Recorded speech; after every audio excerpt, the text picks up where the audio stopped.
ಇವ್ರಿಗೇನಾಗಿದೆ ದರಿದ್ರ, ಏನಾಗಿದೆ ದರಿದ್ರ ಅಂತ ಕೇಳ್ತೀನಿ. ಸರ್ ಈಗ ಕೇಳ್ತಾ ಇರೋದು ದೊಡ್ಡ ಅಮೌಂಟ್ ಇಲ್ಲ ಸರ್, ಸ್ಮಾಲ್ ಅಮೌಂಟ್.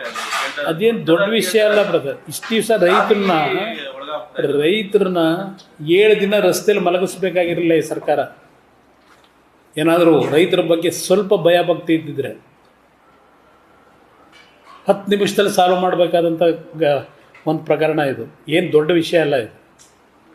ಇವತ್ತು ರೈತರು ಹೇಳ್ತಾವ್ರಲ್ಲ, ಮೊಲಾಸಸ್ ಮಾರಾಟ, ಇವತ್ತು ಎಥನಾಲ್ ಪ್ರೊಡಕ್ಷನ್ನು, ಸಕ್ಕರೆ ಪ್ರೊಡಕ್ಷನ್ನು, ಅದ್ರ ಜೊತೆಗೆ ಇವರೀಗ ಮಾಡೋರಲ್ಲ ಎಂಥದ್ದು ನಿಮ್ಮ ಗ್ಯಾರಂಟಿ ಸ್ಕೀಮ್ಗೆ 2 ವರ್ಷದಲ್ಲಿ ಏರ್ಸೋನಲ್ಲ ರೇಟನ್ನು, ಟ್ಯಾಕ್ಸ್ಗಳನ್ನು, ಅಬ್ಕಾರಿ ಎಲ್ಲ ಏರಿಕೆ ಮಾಡಿದ್ರಲ್ಲ.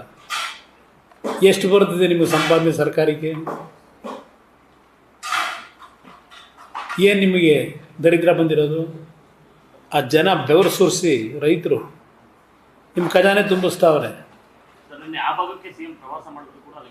ಅಲ್ಲಿ ಯಾವ ಮಟ್ಟಕ್ಕಿದೆ ಅನ್ನೋದನ್ನ ನಾಡಿನ ಜನ ಅರ್ಥ ಮಾಡ್ಕೋಬೇಕಿಲ್ಲಿ.